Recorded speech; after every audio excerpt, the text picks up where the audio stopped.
ضيفتي في الاستوديو شيماء وهاجر. صباح الخير شيماء. صباح الخير يا احمد. صباح الخير يا هاجر. صباح الخير يا احمد. يقول الحق تبارك وتعالى: ومن آياته أن خلق لكم من أنفسكم أزواجا لتسكنوا إليها وجعل بينكم مودة ورحمة.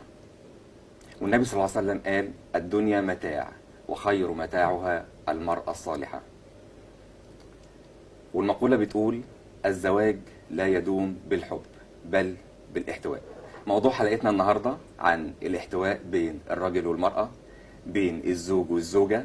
ازاي الراجل يقدر يحتوي المرأة وازاي الست تقدر تحتوي الرجل، ومين مطلوب منه يحتوي التاني، ومين الأولى.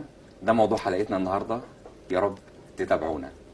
ايه رأيك يا هاجر، مين المفروض يحتوي التاني الأول؟ انا شايفه ان مفيش حاجه اسمها حد مفروض يعمل حاجه، يعني الراجل زي الست، المفروض الراجل يشارك المراه والمراه تشارك الراجل.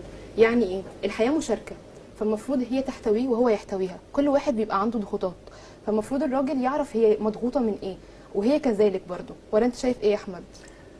طبعا انا معاكي. وبان ربنا سبحانه وتعالى ادى القوامه للرجل، ممكن يكون نقدر نقول الحق ان الراجل هو اللي يبدا بالاحتواء، ولكن مش دايما، في مواقف وفي مواقف. انت ايه رايك يا شيماء؟ والله انا شايفه ان في اختلاف بين سيكولوجيه الرجل وسيكولوجيه المراه. يعني لو قدرنا نفهم كل واحد فيهم عقليته بتفكر ازاي هنقدر نحتوي الموقف. يعني مثلا الراجل عملي، بيفكر ان هو بافعال. يعني انا كلمه بحبك اللي انا بقولها ما بيقولهاش عن طريق كلام، بيفكر اكتر بافعال. كون ان هو بيشتغل وبيتعب شغلانه واثنين وثلاثه عشان يوفر المصاريف، هو كده بيقول بحبك. كون مثلا ان هو بيتكلم عن ان هو يوصل لاولاد التمرينات يعني او كده. يعني اذا احنا متفقين ان الاحتواء افعال واقوال، يعني ما ينفعش حاجه لوحدها. لا، ما هو لسه ست بقى، عقليه الست عاطفيه.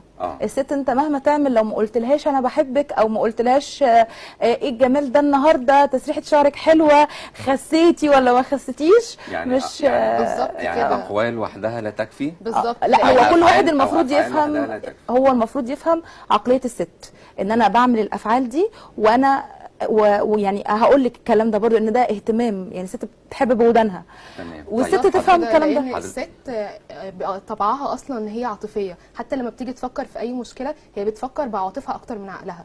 مش كتير قوي من الستات بيعرفوا يتحكموا بعقلهم او بيفكروا بعقلهم، لا كتير قوي من الستات بتمشي بمشاعرها.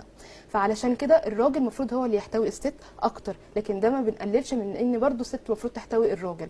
ليه او ازاي؟ فالست المفروض تحتوي الراجل من ناحيه مثلا لما يكون متضايق، ما ينفعش يبقى متضايق واروح اقول له انا عاوزه كذا وكذا وكذا. لا، انا المفروض اقعد معاه الاول وافهم هو متضايق من ايه، واسال واسمعه. الرسول عليه افضل الصلاه والسلام كان بيسمع عائشه وهو عنده حمل كتير على كتافه وحمل امه، فعلشان كده هو لازم يسمعها. وزي ما قلنا من الاول ان الحياه عامه مشاركه، ما ينفعش الراجل بس هو اللي يعمل حاجه ولا الست برضو تعمل حاجه. ما هو مجرد فعلا ان الست تسال الراجل، تقول له تهتم بيه، تساله انت مالك، انت جاي تعبان من ايه، انت ايه مشكلتك، ما هو ده برضه احتواء.